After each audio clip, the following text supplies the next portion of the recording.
good morning everyone. Maklaro akong tingog. Dili. Can anyone confirm? Maklaro.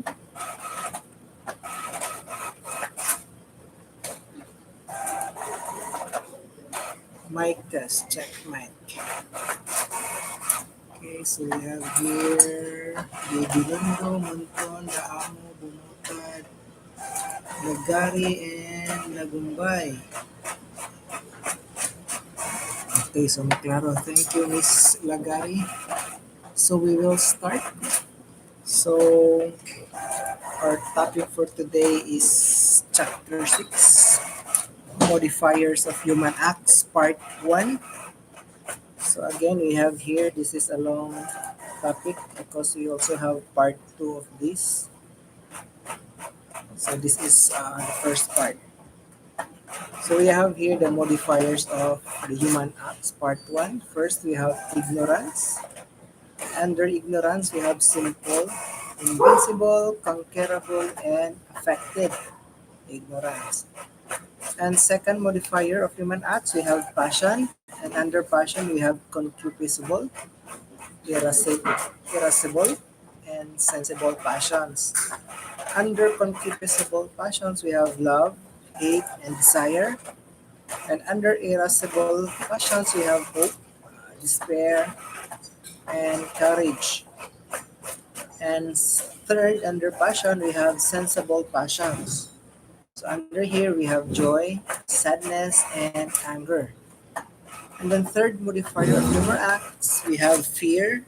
So under this, we have servile fear, filial fear, and initial fear. Then fourth, we have violence. So we have three: physical violence, verbal violence, and psychological violence. And lastly, for part one, we have habit. And understand how ignorance can either mitigate or heighten ethical responsibility in various situations. Okay, so we have here, wait. Good morning, sir. Nakishare na lang sa akong nanayon. So, okay, so Miss Sampayan. Okay. The third learning outcomes, assess their own actions and decisions, recognizing the role of knowledge and awareness in ethical conduct. Number 4, identify and differentiate between the three classifications of passions and develop a comprehensive understanding of how each type of passion influences human behavior and decision making. Fifth, enhance their emotional awareness by recognizing the diverse range of passions and understand how these emotions impact personal and interpersonal dynamics. Number 6, develop skills in navigating and managing passions in ethical decision making. Number 7, identify and differentiate between the three types of fear and understand the distinct emotional and motivational aspects associated with each type. Number 8, develop the ability to analyze the impact of fear on human conduct or behavior, specifically in moral dilemmas, and understand how fear can either hinder or motivate virtuous behavior. Number 9, learn to strike a balance between reasonable fears and adherence to ethical norms. Number 10, identify and distinguish between the three primary types of violence and understand the unique characteristics and manifestations of each form of violence. Number 11, gain an understanding of the universally acknowledged ethical reprehensibility of physical violence and recognize the ethical frameworks and legal systems condemning physical violence and its impact on individual and society. Number 12, recognize the ethical imperative to seek non-violent solutions in conflicts.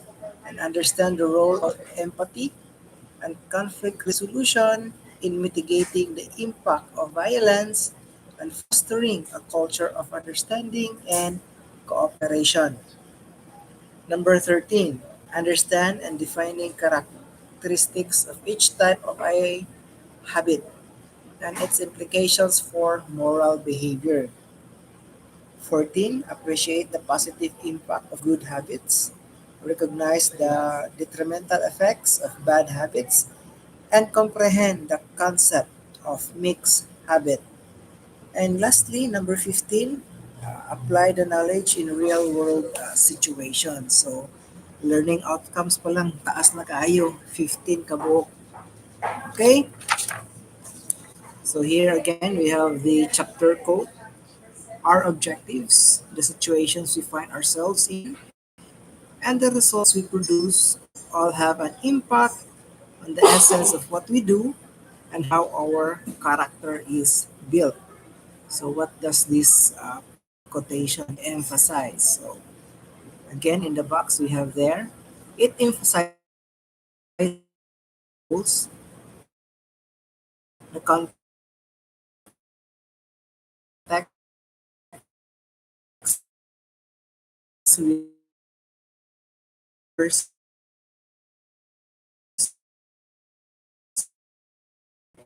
ultimately, the outcomes we produce serve as reflections of our values and principles, influencing the overall construction of our character over time. So that's the meaning or interpretation of the chapter quotation.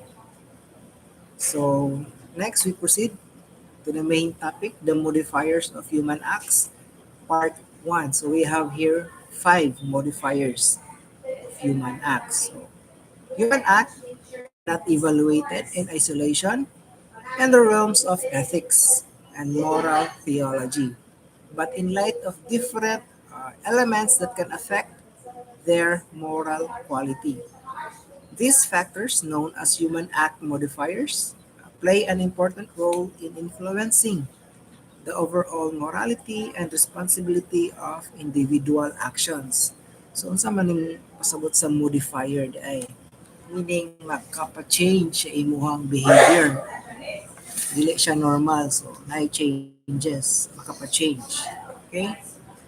So, we have here first ignorance, the first modifier sa ato ang act.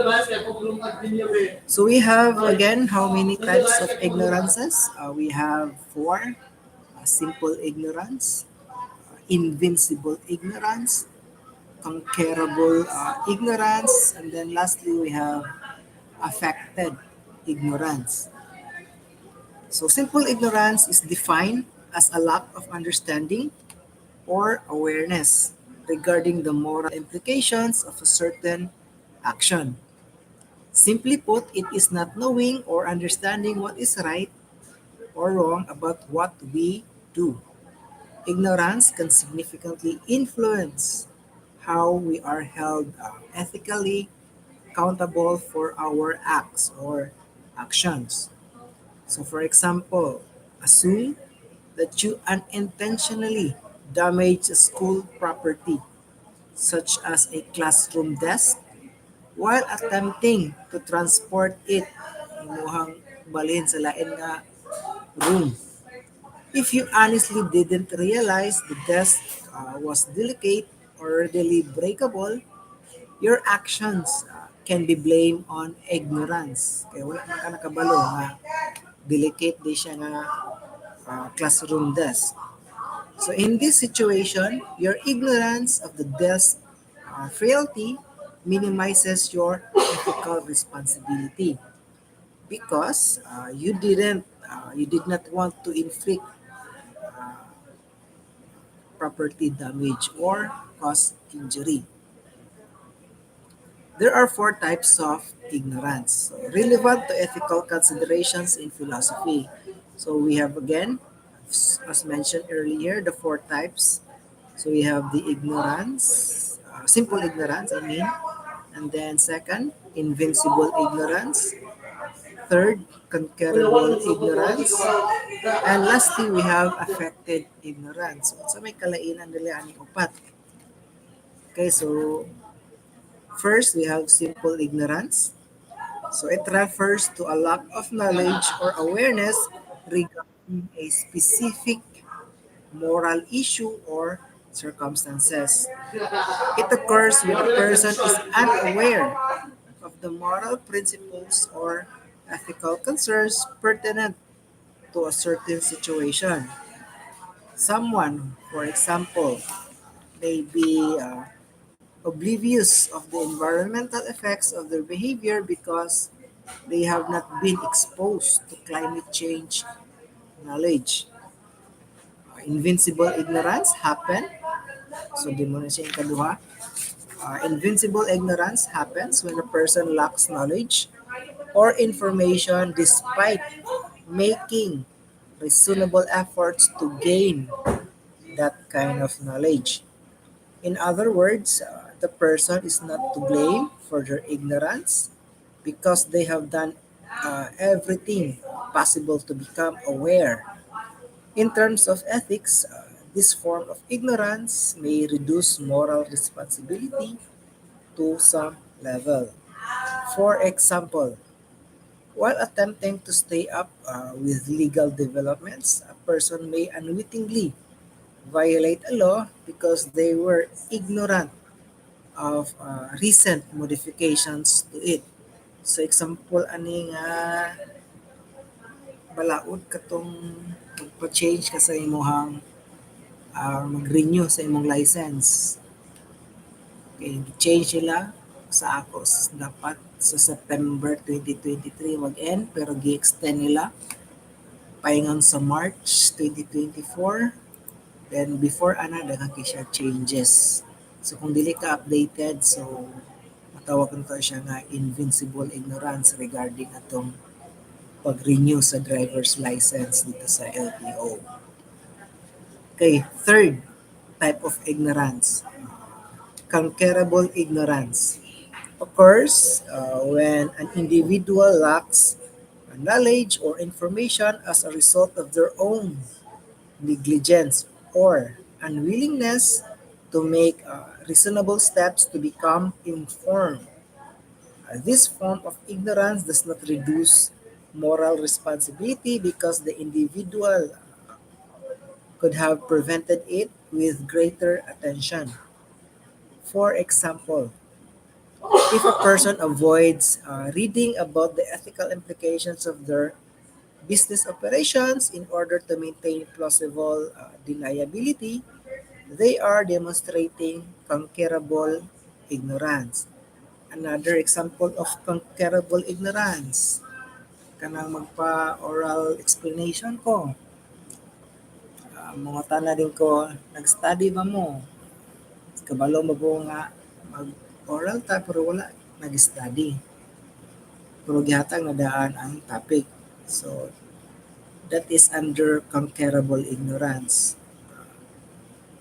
You have lack of knowledge or information as a result of negligence or unwillingness to make reasonable steps to become informed. So, provided na bayadaan before ta mag-start sa atong oral, ang inyong studyhan.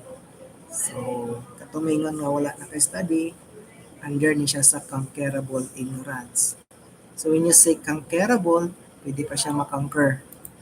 Dili siya para sa itong invincible nga dili wala na gitay mabuhat. Kaya kini napatay mabuhat ani para ma-change nato ang ignorance. Okay, lastly, sa under ignorance we have affected ignorance, also known as willful ignorance, arises when a person chooses to remain ignorant about a topic while having access to information. For example, suppose you are aware that some clothing manufacturers use child labor in their manufacturing processes, but you choose not to research whether your favorite brand does as well. Your purposeful decision not to investigate the topic exemplifies affected ignorance. Okay, so in conclusion, ignorance with its various forms underlines the importance of knowledge and awareness in ethical decision making. It prompts individuals to make responsibility for learning, fostering a more informed and responsible society. Second modifier, we have here passion. So, pila ka types of passion? We have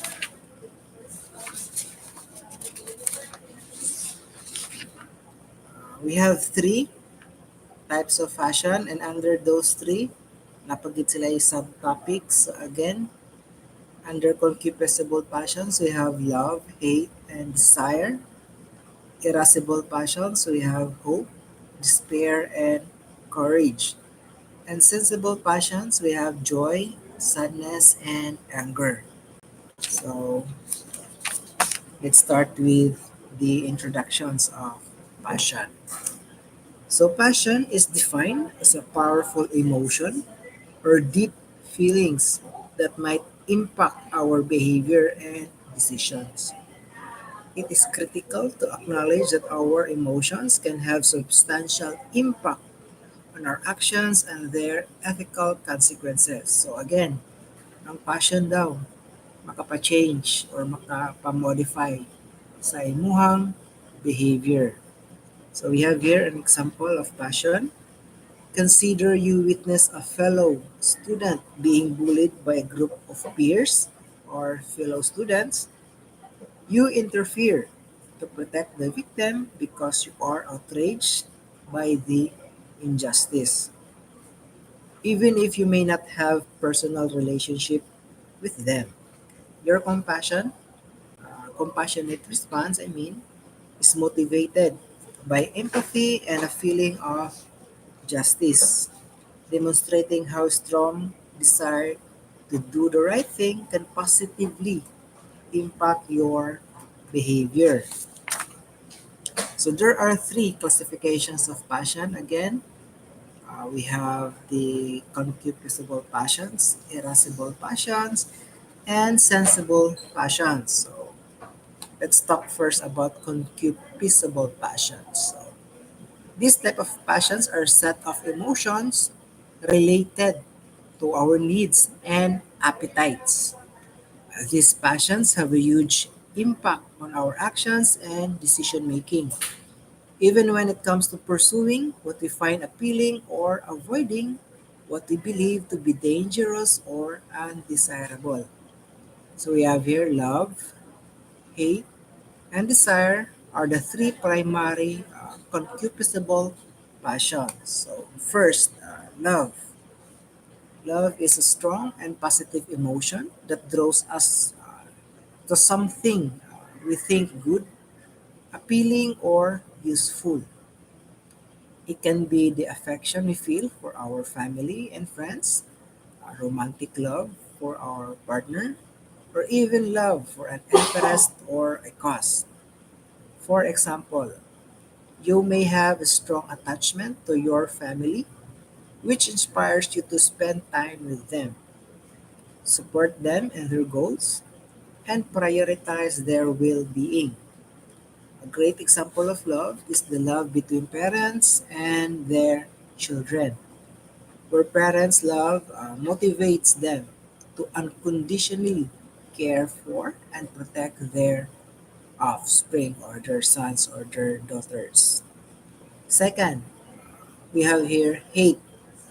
So, muna siya ang negative emotion that drives us away from what we consider to be harmful, unpleasant, or dangerous. It might be a strong dislike for a person, a circumstance, or an idea. Assume you have an intense hatred for bullying, and when you watch someone being abused, you feel an extreme hate for the act of bullying and a strong desire to put an end to it. Hatred can inspire us to act against injustice and cruelty in the world. So kung nakay makita daw nga gibully, makapa-modify sa imong behavior kay dili ka gusto nga ay bully. Okay, so third and lastly, under concupiscible passions, we have desire. So desire is a passion that occurs when we long for or wish to acquire something that we find appealing nang gusto gid nato.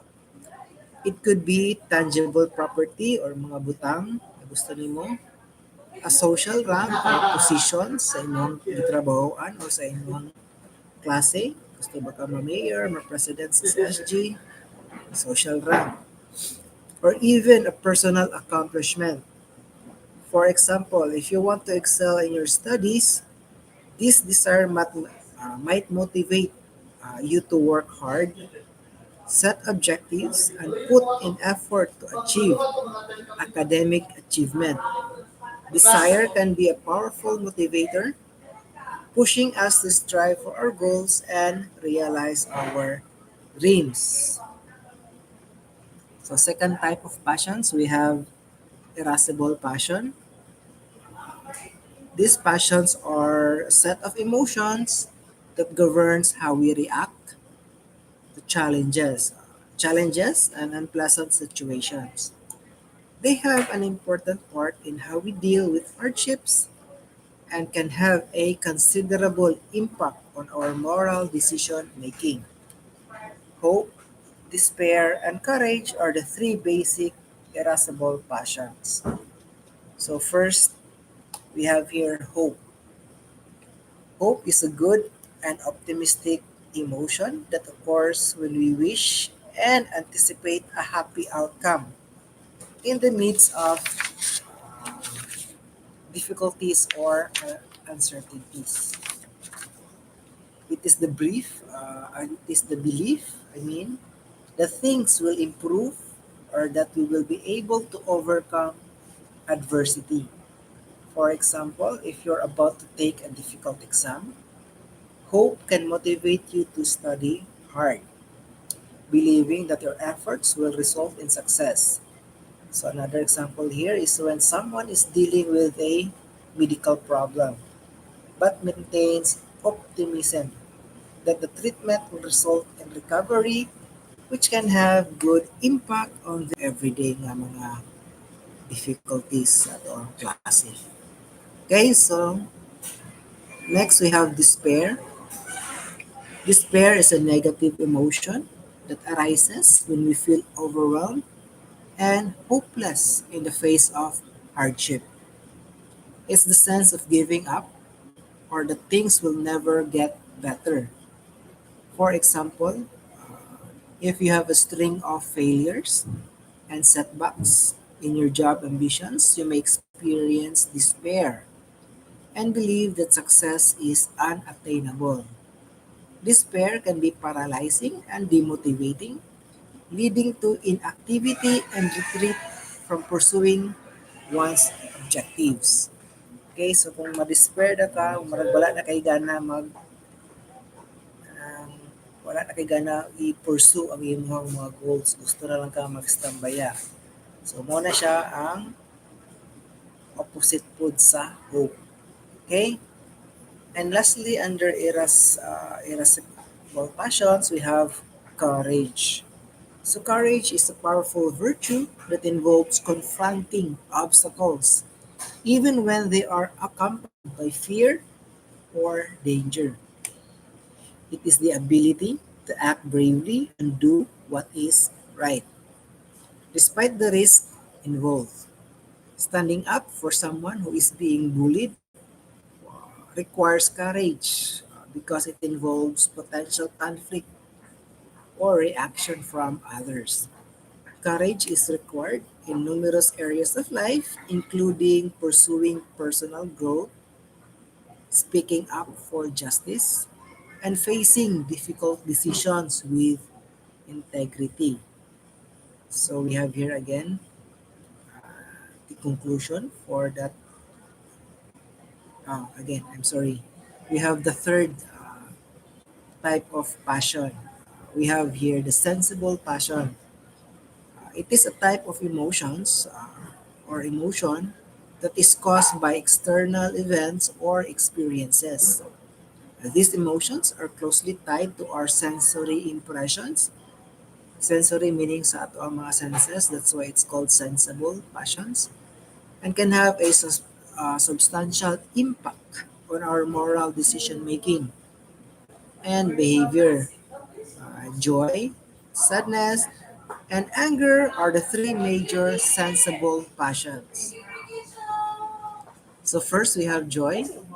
It is a positive, happy sensation that arises when we encounter something delightful, delicious, or gratifying. When something positive happens to ourselves or others, we get a sense of satisfaction and fulfillment. Receiving excellent news about acing a test or being accepted into a dream college, for example, can make you happy. Simple pleasures such as spending quality time with your loved ones or watching a lovely sunset or watching movies together with your loved ones or family can also bring joy. Next, sadness. So mo po na siya ang opposite sa joy. Sadness is a negative feeling that arises as a result of loss, disappointment, or discontent. Discontento ang sa katao. It is the sensation of sadness or discomfort that we experience when something does not go as planned or when we confront difficult situations or conditions. For example, if you learn of the death of a loved one or experience a breakup in a relationship, katong bagwala ng buwag, happy para ba ang Valentine's Day, you may feel sad. Sadness is a natural reaction to challenging situations that allows us to understand and accept our emotions. Lastly, we have anger. Anger is a strong and intense feeling that occurs when we are provoked, in or treated unfairly. When we observe unfairness or injury, we feel frustrated, irritated, or offended.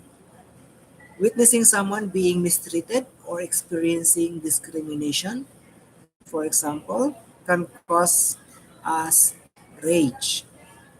Anger can be motivating force for taking action and addressing injustices, but it also requires emotional management in order to avoid damaging or aggressive behaviors.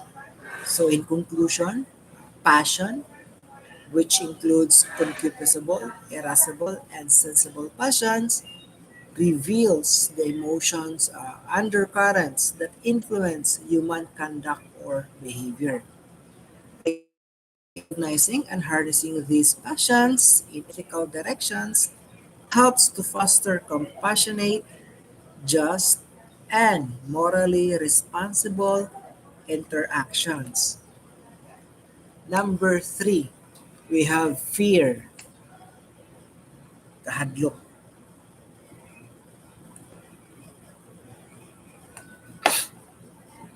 So, what is fear? Fear is the emotional response we have when confronted with perceived threats or hazards. It has a significant impact on how we behave and the ethical implications of our judgment. For example, assume you watch someone being bullied by a group of aggressive classmates or peers. Fear of retaliation or becoming a target yourself may discourage you from intervening to assist the victim.